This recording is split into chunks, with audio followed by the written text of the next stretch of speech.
الحمد لله رب العالمين والصلاة والسلام على نبينا محمد وعلى آله وصحبه أجمعين أما بعد. Nous arrivons au 16e hadith de ces 40 An-Nawawiyah. Il est rapporté par Abu Huraira radiyallahu anhu qui a dit أن رجلا قال للنبي صلى الله عليه وعلى آله وسلم أوصني فقال النبي صلى الله عليه وعلى آله وسلم لا تغضب فردد مرارا قال لا تغضب رواه البخاري. Ce hadith en apparence, il est très simple, c'est peut-être même le plus simple et le plus facile de toute notre playlist et des 42 hadiths contenus dans An-Nawawiyah, parce que vous allez le voir que dans le Tatimma, la complétion jusqu'à 50 hadiths opérés par Ibn Rajab, il y en a certains qui sont tout aussi faciles et courts que celui-là. Cependant, ce n'est pas parce qu'il est très court et très simple et très facile qu'il est dénué de faïda, qu'il est dénué de profit et d'intérêt, et qu'il est aussi simple qu'il n'y paraît en apparence. On va voir que nous sommes nombreux en réalité à mal comprendre ce hadith. Ce hadith est le suivant. Abu Huraira radiyallahu anhu rapporte qu'un homme vint au messager d'Allah sallallahu alayhi wa sallam et lui dit enjoins-moi. Enjoins-moi, ça veut dire donne-moi un conseil. Qu'est-ce que lui a donné comme conseil et qu'est-ce que lui a enjoint le messager d'Allah sallallahu alayhi wa sallam? Ça tient en deux mots. En arabe, c'est en deux mots. En français, c'est trois mots. Ne t'énerve pas. Si on compte le T apostrophe, 4 mots. Ne t'énerve pas. La tardab. C'est tout ce que lui a dit le messager d'Allah sallallahu alayhi wa sallam. Ce compagnon, radiallahu anhu, comme nous, lorsqu'on entend ce hadith, il s'est dit, ça c'est trop simple. C'est pas assez. Moi, je veux un vrai conseil. Quelque chose de vraiment utile. Alors ce compagnon a répété au messager d'Allah plusieurs reprises « Enjoins-moi, conseille-moi ». Il pensait que le messager d'Allah sallallahu alayhi wa sallam allait lui donner un autre conseil. Cependant, le messager d'Allah sallallahu alayhi wa sallam, à chaque reprise que ce compagnon lui disait « Enjoins-moi », il répétait également « La tardab », ne t'énerve pas. Fin du hadith. Et le hadith, il est authentique. Il est rapporté par l'imam al-Bukhari, rahimahullah. Donc, qu'est-ce qu'on peut retirer comme fawaïd, comme science bénéfique, d'un hadith en apparence aussi simple et aussi court en termes de mots? L'imam Abdul Muhsin al-Abbad, hafizahullah, nous dit, premièrement, qala al-Hafiz fil Fath. Donc, Al-Hafiz Ibn Hajar al-Asqalani a dit dans son explication de Sahih al-Bukhari qu'il a nommé Fath al-Bari, tome 10, page 520, Qala al-Khattabi. Al-Khattabi, qui était aussi un grand muhaddith et un grand explicateur de hadith, et qui a notamment été l'un des premiers à avoir expliqué les sunan d'Abi Daoud, rahmatullahi ala al-jami'.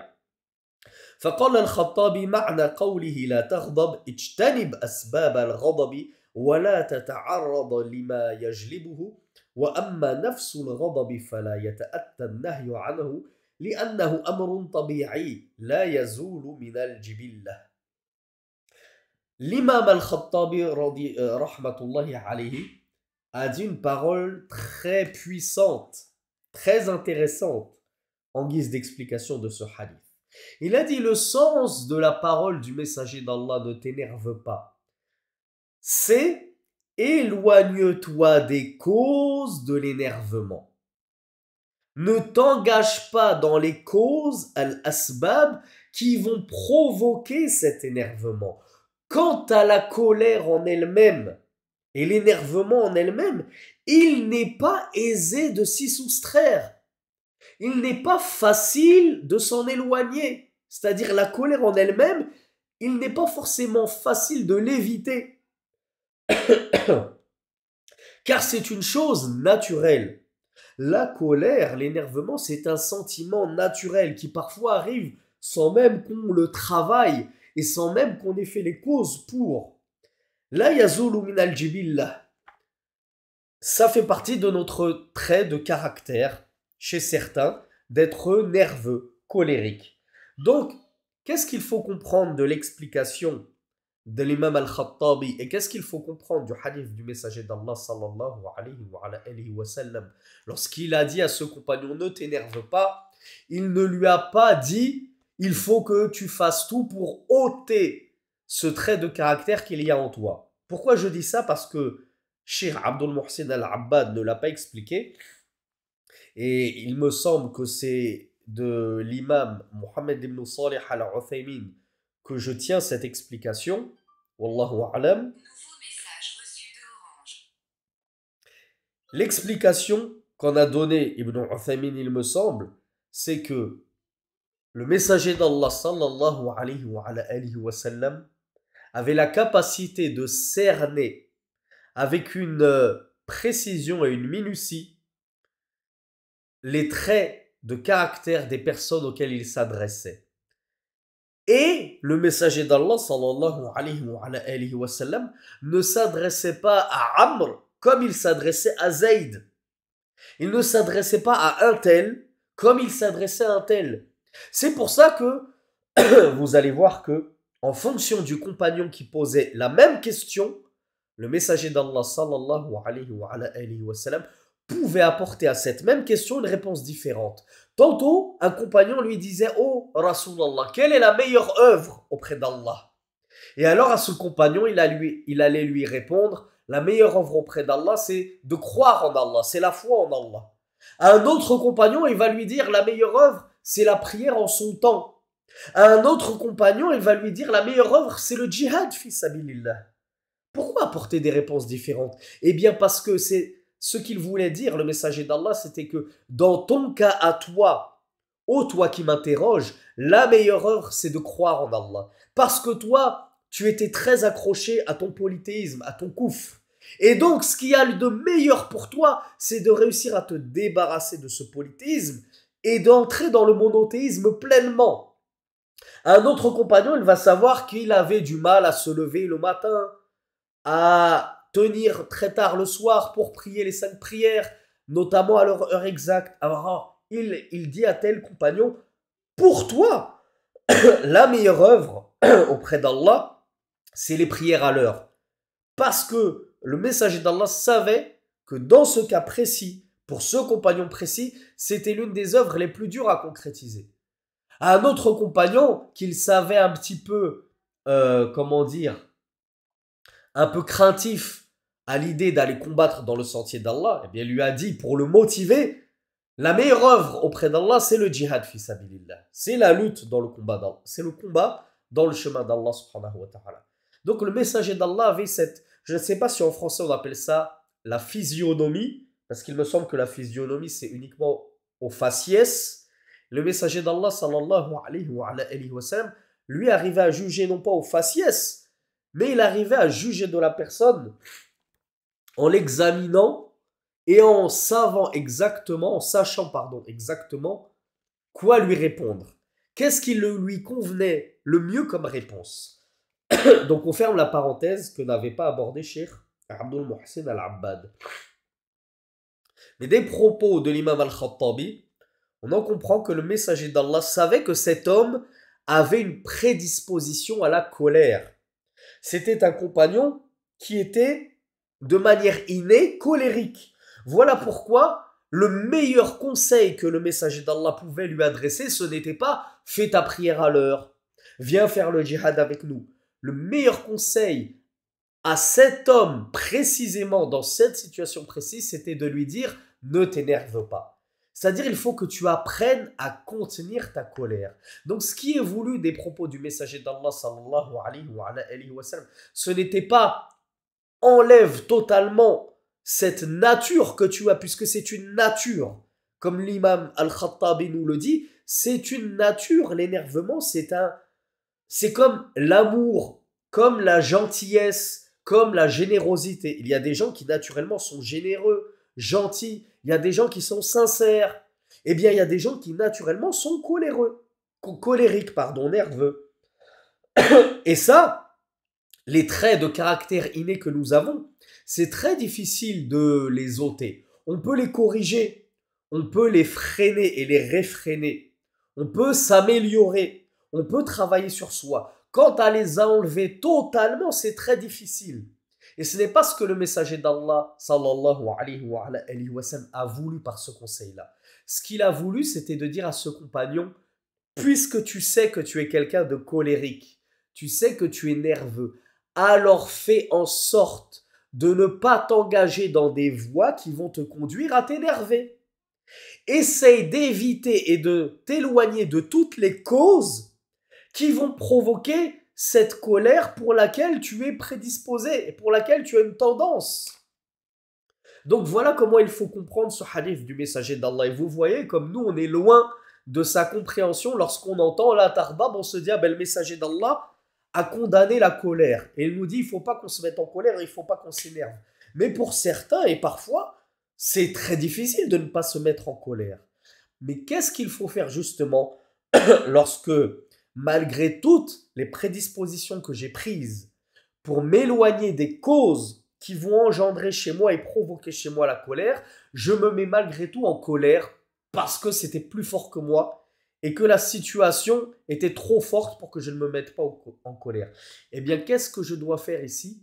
Ici, c'est Allah subhanahu wa ta'ala qui nous donne la réponse dans le Coran. C'est-à-dire ceux qui vont freiner leur colère. Al-kadhimin al-ghayz, c'est-à-dire ceux qui vont réfréner leur colère, qui vont la contenir.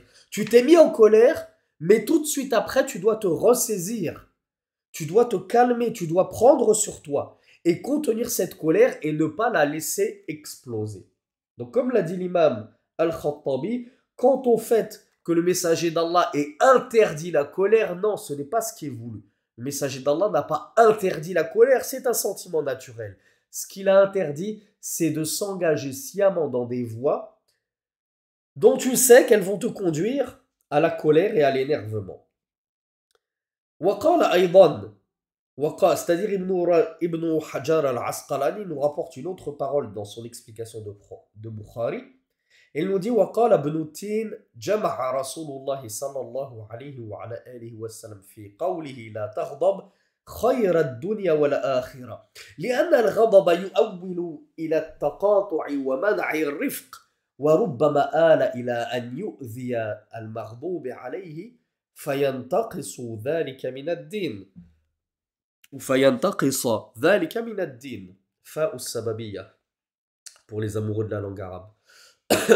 Ici, on a une explication du savant Ibn Tin qui a dit que le messager d'Allah sallallahu alayhi wa sallam, dans cette toute petite parole de 2 mots, a compilé et a résumé tout le bien de cette dunya, de ce bas monde et de al-akhira, l'au-delà. Et ça, on l'a déjà dit à plusieurs reprises. Ça fait partie des miracles du prophète et des spécificités par lesquelles Allah subhanahu wa ta'ala l'avait spécifié au détriment des autres prophètes. Il lui a donné à lui seul Jawami'ul Kalim. Qu'en très peu de mots, il était capable de t'apporter tout le bien dont tu avais besoin pour ta vie d'ici-bas et dans ton au-delà. Et ce compagnon, tout ce qu'il avait besoin, c'était d'un conseil avisé sur sa colère. La tarbab, il a tout gagné ce compagnon avec ce conseil. Pourquoi? Parce que Ibn Tin nous dit, la colère, elle conduit à couper les liens. Tu te mets en colère contre quelqu'un, eh bien cette personne, elle ne voudra plus te fréquenter. Elle ne voudra plus t'adresser la parole. Tu te mets en colère contre ta femme, elle n'a plus envie de s'offrir à toi. Tu te mets en colère contre tes parents te renient. Et tu te mets en colère contre ton ami te fuit. Il n'a plus envie de te fréquenter. Donc la colère, elle est très néfaste, elle est très nuisible. Elle conduit à un grand mal pour ta dunya, pour ta vie d'ici-bas. Tu vas perdre tes amis. Tu vas perdre ta femme, tu vas te mettre ta famille à dos à cause de ta colère. و ولأن الغضب يؤول إلى التقاطع ومنع الرفق. Le fait de se mettre en colère, ça empêche d'être bienfaisant, ça empêche d'être doux, indulgent. Donc tu vas perdre tes amis, tu vas te mettre les gens à dos. Et elle peut même te conduire jusqu'à nuire et à porter préjudice envers la personne contre qui tu t'es énervé. Tu peux tellement t'énerver que tu vas te mettre à l'insulter, tu vas te mettre à le diffamer, tu vas te mettre jusqu'à le calomnier, à mentir sur lui, à lui inventer des vies. Tu peux même aller jusqu'à le frapper, à lui causer du tort physiquement. Et alors ceci va, porter préjudice à ton au-delà et à ta religion. Parce que tu te mettes des gens à dos, ça c'est juste pour ta dunya. Ça va te porter préjudice dans ta dunya, dans ce bas monde. Mais quand à te porter préjudice jusque dans ton au-delà, c'est que ta colère va faire de toi et peut engendrer en toi, elle va te transformer en calomniateur. Elle va te transformer en quelqu'un qui frappe les gens. Et ça, c'est un grave défaut dans ta religion, qui va te porter préjudice dans l'au-delà lorsque tu auras des comptes à rendre devant Allah. Donc comme sont beaux ces propos de l'imam Ibn Hajar, qui nous rapporte deux propos de grands savants, Al-Khattabi et Ibn Tin, qui nous expliquent comment il faut comprendre ce hadith et à quoi va amener la colère. Pourquoi est-ce que la colère c'est si grave? Pourquoi on n'a pas le droit de la laisser exploser? Pourquoi le messager d'Allah nous a enjoint à contenir cette colère et à tout faire pour s'éloigner des causes qui vont amener cette colère? Donc ça, c'était la première grande faïda. Vous voyez, ce hadith, il est tellement court qu'on se dit, oh ben, qu'est-ce qu'on a besoin de faire un charh de ce hadith? Tout le monde l'a compris. Eh bien non, on l'a pas forcément compris comme il se doit. Et deuxièmement, on n'est peut-être pas en mesure de l'expliquer avec autant de brio que l'expliquent les savants. Et d'en extraire autant de fawaïd et de bénéfices qu'en extrait les savants. Deuxième faïda que nous apporte Cheikh Abdul Muhsin al-Abbad, il nous dit مدح الله الكاظمين الغيظ والعافين عن الناس وأخبر النبي صلى الله عليه وعلى آله وسلم أنه ليس الشديد بالسرعة وإنما الشديد الذي يملك نفسه عند الغضب كما أخرجه الإمام البخاري وعلى المرء إذا غضب أن يكظم غيظه وأن يستعيذ بالله من الشيطان الرجيم كما في البخاري وأن يجلس أو يضطجع كما في سنن أبي داود عن أبي ذر أن رسول الله صلى الله عليه وعلى آله وسلم قال إذا غضب أحدكم وهو قائم فليجلس فإن ذهب عنه الغضب وإلا فليضطجع وهو حديث صحيح رجاله رجال مسلم. Deuxième faïda que nous apporte Cheikh Abdul Muhsin al-Abbad, il nous dit qu'Allah subhanahu wa ta'ala a fait les éloges dans le Coran de ceux qui contiennent leur colère. وَالْكَاظِمِينَ الْغَيْظَ وَالْعَافِينَ عَنِ النَّاسِ, et ceux qui sont indulgents vers les gens. Lorsque quelqu'un te cause du tort, lorsque quelqu'un te fait du mal, tu contiens ta colère, tu ne la laisses pas exploser. Alors que tu pourrais, c'est un sentiment naturel de te mettre en colère lorsque quelqu'un te nuit et te cause du tort. C'est normal de se mettre en colère. Mais ce qu'il convient de faire et ce qu'Allah a élogé, c'est ceux qui vont contenir cette colère, la brider, la freiner. Et ils vont faire preuve d'indulgence et pardonner à ceux qui leur ont causé du tort. Et le messager d'Allah sallallahu alayhi wa sallam nous a informé dans un hadith que nous avons vu dans le cours d'hier dans notre playlist sur les 3 fondements, que le fort, ce n'est pas celui qui est fort en lutte, en bagarre, en combat, mais le fort c'est celui qui sait maîtriser, qui sait se maîtriser, c'est-à-dire qui sait maîtriser sa colère et qui sait ne pas s'emporter lors de la colère. Lui, il est véritablement fort. Et le hadith, il est rapporté dans l'authentique de Bukhari, numéro 6114. Et il convient à l'homme, lorsqu'il s'énerve, donc de contenir sa colère et de chercher refuge auprès d'Allah contre le diable lapidé. Et ça, c'est une sunna. Lorsque tu te mets en colère, dis A'udhu billahi minash shaytanir rajim. Je cherche refuge auprès d'Allah contre le diable lapidé. Cette sunna, elle est authentique et vous la trouverez dans le recueil de l'imam al-Bukhari, numéro 6115. Juste après le hadith que nous venons de citer, que le fort, ce n'est pas celui qui est fort en combat, mais c'est celui qui sait se maîtriser lors de la colère. Et enfin, dernière sunna qu'il convient de revivifier, de mettre en pratique lorsqu'on s'énerve, et que nous apprend le cheikh Abdul Muhsin al-Abbad, hafizahullah, c'est que lorsque tu te mets en colère, il convient que tu t'assoies, ou bien carrément que tu t'allonges. En effet, cette sunna, on la trouve dans le recueil de Abu Daoud, hadith numéro 4782, où Abu Dhar rapporte radiallahu anhu que le messager d'Allah sallallahu alayhi wa sallam a dit: lorsque l'un d'entre vous s'énerve, qu'il s'assoit et qu'il est debout, alors qu'il s'assoit.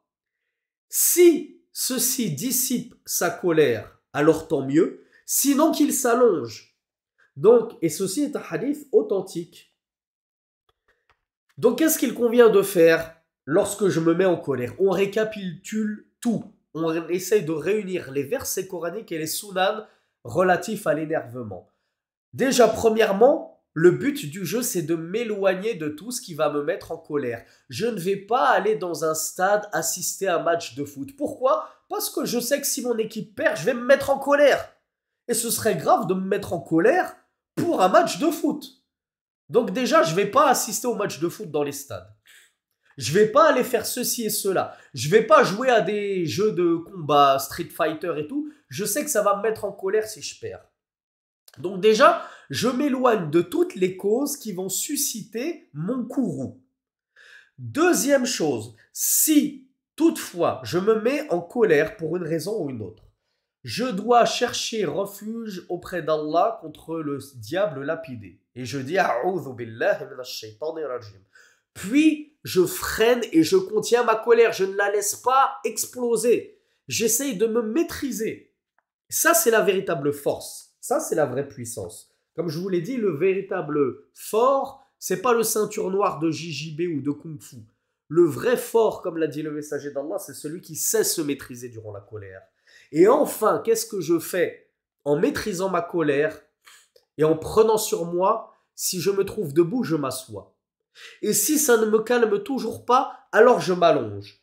Et enfin, il y a une dernière sunna que n'a pas évoqué le cheikh Abdul Muhsin al-Abbad, hafizahullah, c'est que tu fasses tes ablutions. Car la colère vient du diable. Et le diable est créé du feu. Et l'eau éteint le feu. Comme nous l'a appris le messager d'Allah sallallahu alayhi wa sallam. Si tu n'arrives toujours pas à te calmer, alors lève-toi et va faire tes ablutions.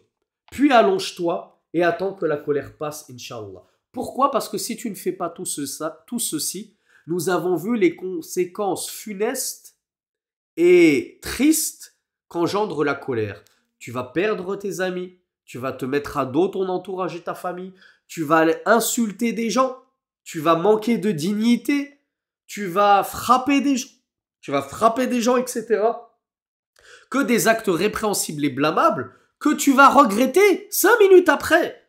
5 minutes après, tu vas te ronger les doigts et tu vas te dire: comment est-ce que je vais rencontrer Allah subhanahu wa ta'ala yawm al-qiyamah avec tous les péchés que je viens de commettre? Insulter un tel, traiter la mère d'un tel de prostituée, frapper une sœur, etc., etc., etc. Donc on récapitule en troisième point toutes les fawaïd qu'on a vues dans ce hadith. Cheikh Abdul Muhsin al-Abbad hafizahullah nous dit: mimma yustafadu min al-hadith. Premièrement, حرص الصحابة على الخير لطلب هذا الصحابي الوصية من رسول الله صلى الله عليه وعلى آله وسلم. Donc premièrement, première faïda qu'on retire, c'est à quel point les compagnons du messager d'Allah étaient prompts à chercher le bien. Prenez modèle et exemple sur ce compagnon qui est venu voir le messager d'Allah pour lui demander de lui enjoindre un bien, de lui conseiller quelque chose qui lui sera profitable pour sa vie d'ici-bas et dans l'au-delà. Et regardez à quel point il ne s'est pas juste contenté de la première réponse du messager d'Allah, sallallahu alayhi wa sallam. Mais il a insisté, il en voulait toujours plus. Les compagnons étaient avides de khayr. Ils étaient avides de bien pour leur vie d'ici-bas et leur au-delà. Et comparé avec nous, malheureusement, qui ne sommes que trop avides de mal. Et lorsqu'un imam, lorsqu'un shir, lorsqu'un frère, lorsqu'un prédicateur, lorsqu'une sœur qui fait des rappels, nous fait une belle exhortation, nous sommes avides et prompts à essayer d'esquiver cette exhortation et ce bon conseil. Oui, mais akhi urti, quand tu me dis de faire ça, c'est vraiment wajib, c'est obligatoire, c'est fard. Ou bien c'est juste sunnah, c'est pas trop obligatoire. Oui, mais akhi urti, quand tu me dis que ça c'est interdit, mais c'est haram ou bien c'est juste makrouh, juste détestable, c'est pas trop grave si je le fais. Regardez-nous comme nous sommes prompts à toujours esquiver et fuir les lois d'Allah subhanahu wa ta'ala. Qu'Allah nous corrige et nous fasse aimer le suivi du Coran et de la Sunna sans discussion et sans broncher. Sami'na wa ata'na. On a entendu, nous obéissons. Deuxième faïda qu'on retire, at-tahdhiru min asbab al-ghadabi wal-athar al-mutarattiba alayhi. On a vu à quel point il fallait, on a vu dans ce hadith la mise en garde contre les causes qui vont engendrer la colère et une sévère mise en garde contre les conséquences terribles qui suivent la colère. Nous avons vu que le messager d'Allah a mis en garde ce compagnon, non pas contre son sentiment naturel d'être colérique, mais contre le fait de sciemment aller s'engager dans des voies qui vont le mener à se mettre en colère. Et nous avons vu donc les conséquences terribles qu'amène la colère. Et enfin, dernière faïda que nous retirons de ce hadith, تكرار الوصية بالنهي عن الغضب دال على أهمية تلك الوصية. On pourrait, comme je l'ai dit en introduction, nous-mêmes penser que ce conseil du messager d'Allah n'est pas très utile, n'est pas très judicieux. Mais si le messager d'Allah sallallahu alayhi wa sallam a répété le même conseil, la même injonction à plusieurs reprises, alors que le compagnon insistait pour avoir un autre conseil, il lui répétait enjoins-moi, c'est-à-dire enjoins-moi autre chose, dis-moi autre chose. Mais le messager d'Allah s'est refusé de lui enjoindre autre chose et il a focalisé sur la colère, sur le fait qu'il faut contenir ta colère et t'éloigner de toutes les causes qui vont te pousser à la colère. Et si le messager d'Allah sallallahu alayhi wa sallam a focalisé dessus et a insisté dessus, Cheikh Abdul Muhsin Al-Abbad nous dit cela prouve à quel point contenir sa colère et freiner son emportement et son énervement est un conseil des plus importants. Et c'est une chose à pratiquer autant que faire se peut. Et à enjoindre à notre entourage, à l'apprendre à nos épouses, à l'apprendre à nos enfants, à l'apprendre à nos amis. Ne vous mettez pas en colère. C'est très important. Ce n'est pas quelque chose à prendre à la légère, car nous voyons au quotidien à quoi conduit comme acte détestable et répréhensible la colère et à quel point nous le regretterons dans notre tombe et dans l'au-delà. Et si Allah ne nous fait pas miséricorde, qui sait si cette colère ne sera pas la cause de son entrée en enfer. Wal-'iyadhu billah.